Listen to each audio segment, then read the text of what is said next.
Hello, Inkling boys and Inkling girls. This is Hugh for Talking Games, and I am here with another special Nintendo dedicated edition of our What If series. And today we are answering the question, what is Splatoon 2? So nearly out, came out last Friday. I missed the first Splatoon game because I didn't have a Wii U. It was a console that I skipped. I think I've probably put maybe 5 or 6 hours into this so far, and I am absolutely loving it. It's colourful, it's fun, tons of personality, fantastic music. It's just a really cool time, and this is what they call the square. All of the people who you can see are players who I've come across in online games. Now, if you go over to this post box here, you can tap on it and it brings up a little box in which you can draw eventually, such as this. So you can draw things and squiggly. I'm not going to draw anything because I'm a terrible artist, but what you draw in there is you can shows up above your character's head if you appear in other people's version of the square. So as you can see, some of them are very good. Like that one is very impressive. That one is a bit more basic, but you know, it's nice and sprightly, so that is a good Toad. He looks like he's got an afro, but hey ho. So yeah, this is kind of like the in-game lobby where you can access all of the activities you can do. You can also access them quick through this menu by pressing X. But you know, for the interests of showing you around the game, I'm going to access them by physically running up to them. Now, one thing I've just noticed before I started this video is if you come up to this little machine here, I knew it was a way of listening to the songs from the soundtrack, but it also doubles as a rhythm game. So you start playing the music, and if you press the minus button, you get these prompts coming up. Now, I'm not going to play the rhythm game section because I had a go at it before I started, and I was terrible. But yeah, it's a fun little thing that I didn't notice, and also, you know, it's a cool way of listening to the great music in this game. So there's that for a starter. So if you're a rhythm game aficionado, then go for that. So if we head across to the other side of the street, here we have the shops where you can buy goodies. So the first one we come to is where you can buy your shirts. Now each item of clothing has its own individual perks. So you highlight them, you press the left trigger, and it flips the thing around, and it tells you what the perk that you get upon buying it. So this one gives you decreases the amount of ink used by my main weapon, and then as you play with that item of clothing on, you gain XP, and where that question mark is, that means it has a second ability which you can eventually unlock. So all items of clothing have, apart from that one that's got 3, do I already own this one? Oh, I'm gonna buy that one. There we go. So yeah, I guess maybe higher level items then have 3 slots, and like there's a 4th slot. I also have 2 amiibos. So if you go in over here, this is where you register your amiibo, which I won't do now to save some time. But you get special perks. So I've got the Inkling boy with green hair and the squid, the purple squid. One of them gave me a cool actually I'll go into the equipment screen. which isn't this. You'll have to bear with me. The button layout on the controller is unusual, especially when you're used to playing PS4. So with my amiibo I got this mask, so this has 3 perks on it, and I also got this cool looking dude here, looks kind of like a Cylon, which also has 3, but that's, you have to unlock them. I've played with them quite a bit, so as you can see I've bought quite a few items of clothing, some Sonic sunglasses, nice little beanie hat, cool visor.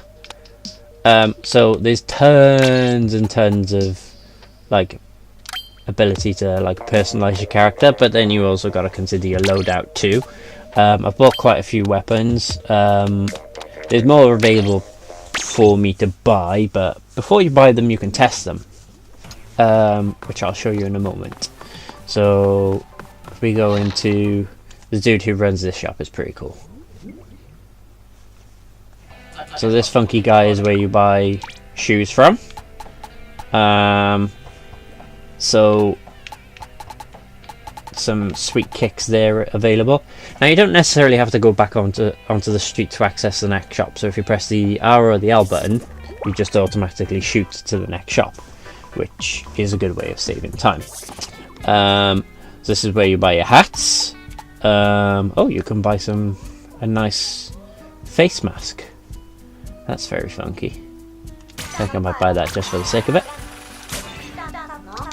You can also choose to equip or just put them into your inventory. So the next shop is the gun shop. So as I said, you can test weapons. So I'll just demonstrate this for you now. So I'll try out the which one's fun? This one. So I'll test out this gun. So it just throws you into like this little testing area where you can just try out the weapons, and it'll gradually charge up your super, so you can kind of like against these dummies gauge how much damage the weapon will do. Now this one's unusual in that you charge it before you fire it, and how long you charge it for makes it fire for longer. And as you can see in the top right hand corner, that meter is my super. So now I've got my super, and I can now use this like crazy ray gun thing.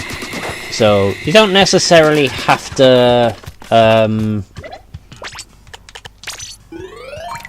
didn't want to do that. You don't necessarily have to buy a gun to try it. You can just give it a go. If you don't like it, you don't have to buy it, which to be honest I've done with all of these guns that you see. I don't own them because they're not really my thing. I'm waiting for, if I scroll along, there's these other weapons. This one here looks like a different version of the Julies, which is a great weapon, but the super is a bit not my thing. So I'm hoping that version of the Julies will have a good super, which suits my gameplay more. So you can also go into squid form in here, but you can't move around very fast because there's no incon flow. So now this lady who with the umbrella who just disappeared, this is where you access the story mode, which is, it doesn't explain it to you. So for anybody who's new to Splatoon 2, this is where you come for the story. So you just plop down into this drain, and then it puts you into kind of like, this is your level select screen basically. So we can speak to this lady. Oh, that's nice. I like smelling good. So this area, so basically you come across like, they kind of look like the top of like kettles, I guess is the best way to call them, and this is where the single player levels are. So when you come across these, they're invisible. You can see them, but they're a little bit see-through, they're opaque, and you just fire your ink at them, and then eventually once you've covered them in ink, they reveal themselves. So once you've revealed it, Drop down into it. Kettle boils and you're ready to make some tea. Lovely, lovely tea. You don't actually make tea. So this puts you into the single player missions, which are really good fun. Now, so far I haven't seen where you can select any different weapons in this mode. Let's take this guy out. Pow! Eat it. Because you start off with a fairly weak and rather uninspiring weapon, but you know, it does the job for who you're up against. But it's got some cool mechanics. So like this thing here is a rail, so you fire at it and it puts out this thing, and then just slide across it, and you go through the calamari ring and get some of these like power orb thingies, and then these little like treadmill things shoot you forward.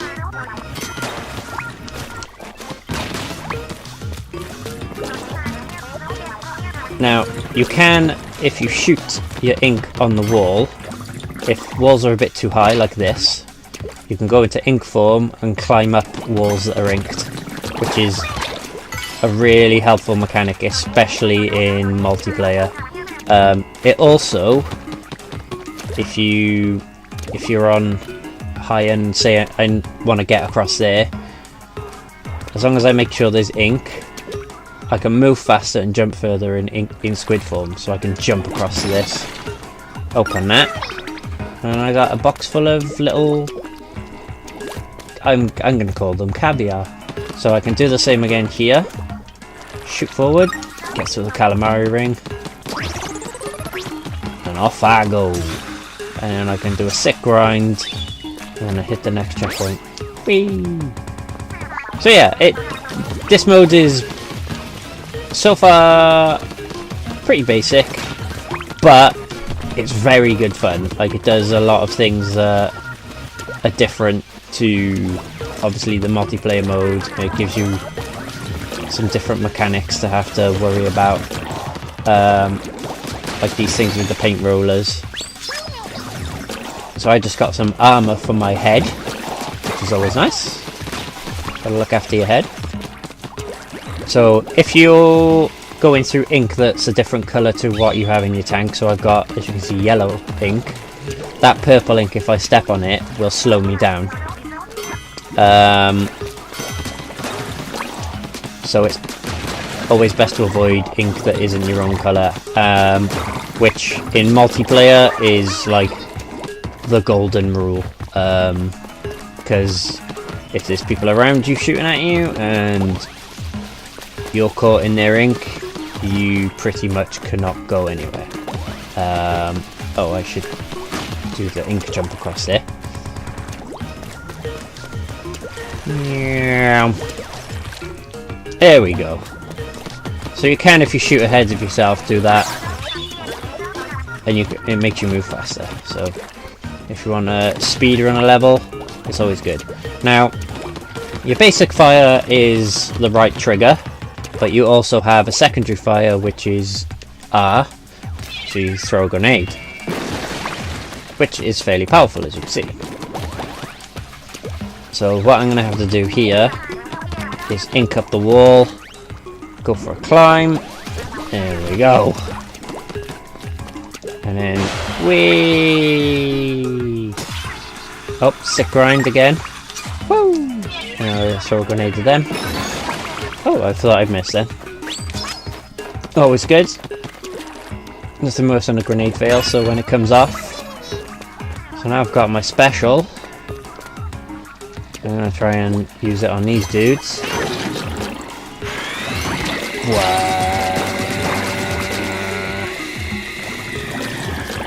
Which was a complete fail. I don't really understand how that special works, so it's a bit tricky.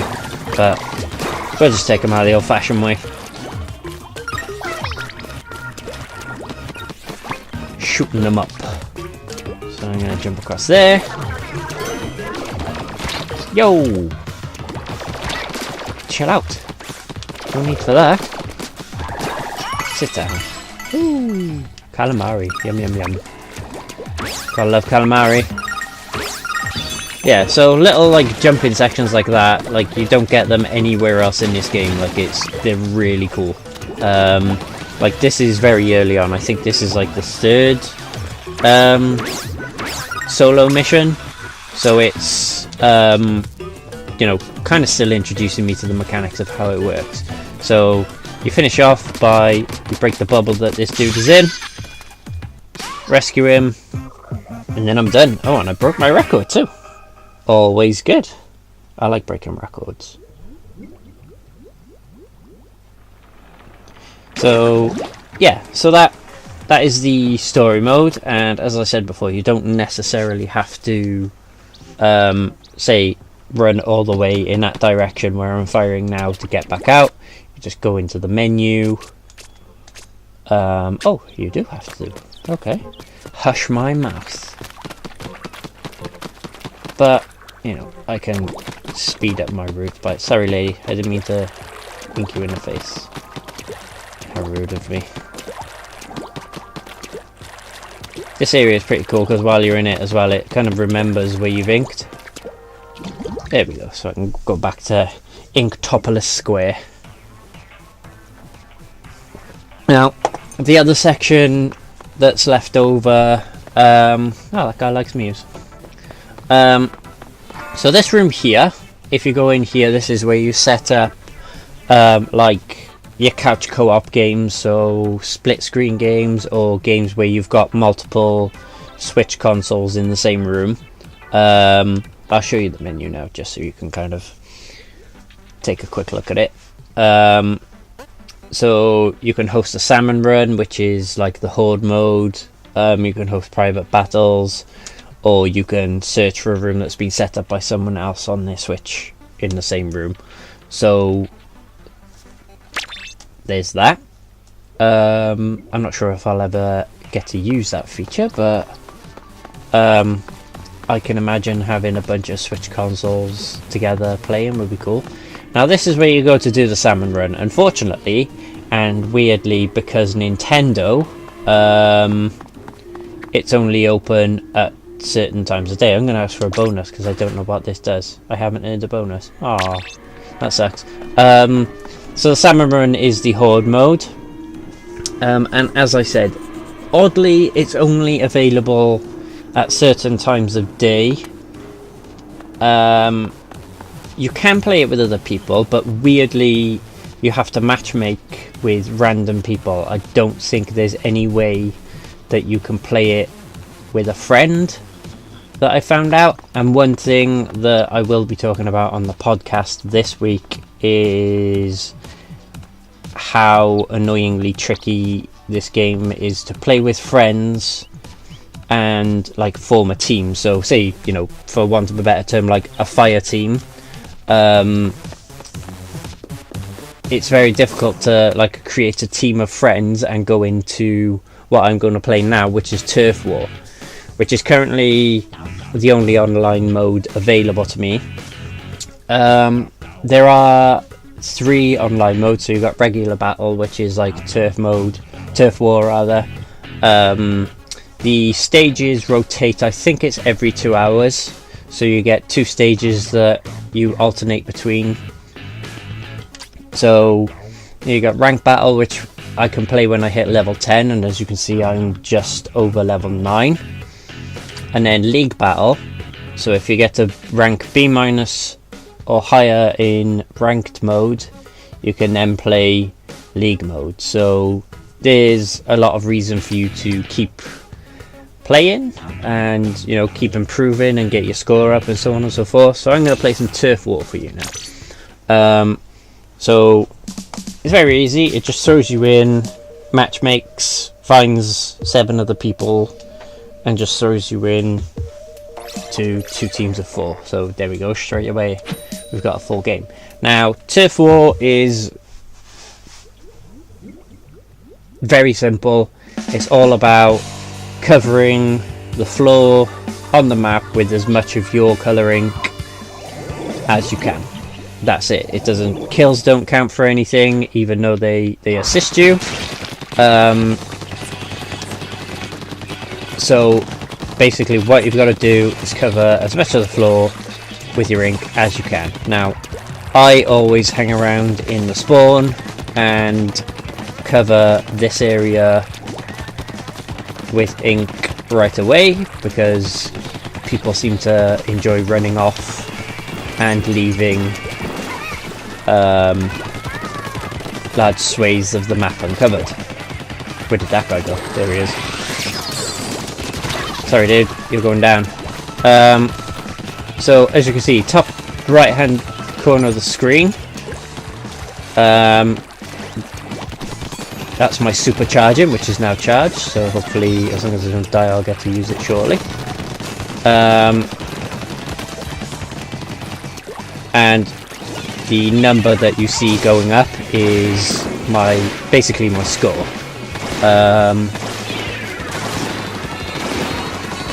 Now I don't use my super to try and like aim at people to kill them. Like if they're there, I'll have a go. But for me, it's all about getting that paint down on the floor and making sure that. Oh, I was going to throw my grenade down there then. Okay, I'm going to go after this guy. Oh no, there's somebody behind me. No, this is what I mean about your opposition ink. Like I could barely move there because I was stuck in it. So respawn is fairly quick. Now one cool mechanic in this game is if I hold down the left trigger, press X, it brings up this map. So I can select players that I want to aim for on my team and fire myself at them. So you don't have to run across the map. Oh, sucked to be me there. I got him back, but hey ho. So that helps you sort of, you know, if you don't need to ink in your spawn, which I still do because there's tons of territory here which isn't marked, which is incredibly frustrating because that's bad Splatoon. That's, you know, this is basics. Cover your spawn point, people. These are vital bits of territory right here. Now, when you're using your super, you can get shot and killed. You're no stronger in terms of like how well you survive. Sorry, buddy.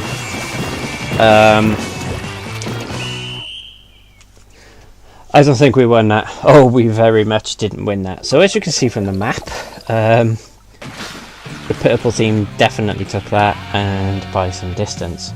So yeah, I'll play another round of this for you guys. I came second, that doesn't too bad. So at the end of this now I'll get XP and cash. Like, you get a lot of cash. So affording to buy new outfits and weapons and so on and so forth is never really an issue. Like, I've gone in and just bought every single shirt available to me without even having to sort of like think, oh, this perk is going to be useful. I just bought them all and worried about it later, because, you know, it's nice to have all the things. Who doesn't like having stuff? So, oh, we're blue this time. So yeah, as you can see, this game is super cute, colourful as hell, and the music is really cool. I actually went hunting on YouTube yesterday and found a playlist of the soundtrack and sent it to Justin, because we've been geeking out about the soundtrack the last few days. Which it kind of reminds me, it's got that very sort of typical Japanese sound to it. It's got a lot of similarities to some of the stuff in Persona, which also had a great soundtrack. Alright, buddy. Those guys with the paint rollers, if you get within distance of them, they will just one-hit kill you. They are brutal. Right, let's push up a bit. Let's see if we can get some more blue down, yo.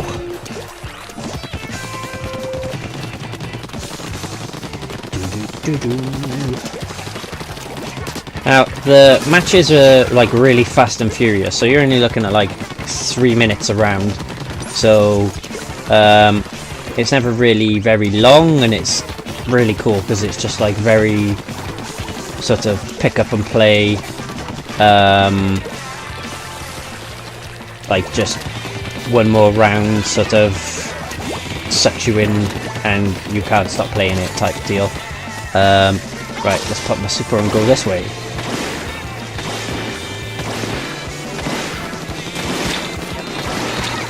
Nope. Oh, I thought he was going to kill me then. I managed to get him.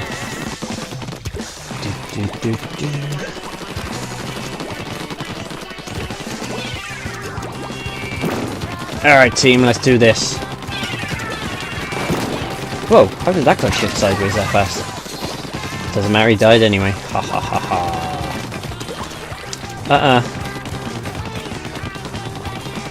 Let's go after that guy. Oh, he got me! He was hiding behind that wall. Like I said, those splat rollers are brutal, and they put down a hell of a lot of ink. Right, let's get a few bits in the spawn.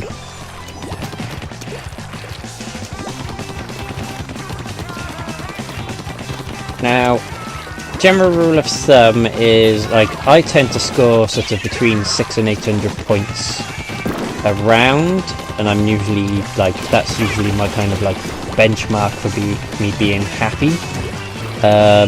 Like, if you can score sort of upwards of that, like 900 to 1,000, yeah, I think we won that. You've done pretty well. Like, you get 1,000 points bonus for winning the game as well, so if you hit like the 2,000 mark, yeah, I was top of the team. Woo. You've had a really good game. So that, oh, I unlocked a new ability. There we go. This is what happens when you unlock a new ability. So that perk I just unlocked means my movement speed in human form, for want of a better term, is improved. So that, folks, is a very quick look at Splatoon 2. Tons of fun. I'm thinking this may well end up fairly high on my top 10 of the year. I need to play more of it and sort of see what the other online modes are like to gauge it, but I'm having an absolute... Oh, there you go. So now what happens here is the rotation for the game basically reloads itself, and the rotation for the maps for multiplayer. So I'll run back in here quick and show you that, in theory, that yeah, there we go. So now we've got, for Turf War, 2 new maps that are in the rotation as opposed to the 2 that were there just now. So yeah, as I was saying, this game is super fun. If you've got a Switch, I highly recommend it. I'm having such a good time with it. One of those games that's making me think I was kind of disappointed I didn't get a Wii U, but then great games on this were few and far between, whereas on Switch, we're hitting one a month at the moment since its launch, and it's really good. Like, the UK top 10 games right now is like 4 Nintendo games, and I can't remember the last time that was the case. So if you can play this game, check it out. It's great fun. So thank you for joining me. That's what Splatoon 2 is. I've been Hugh for Talking Games. You've all been awesome. Until next time, be good to one another.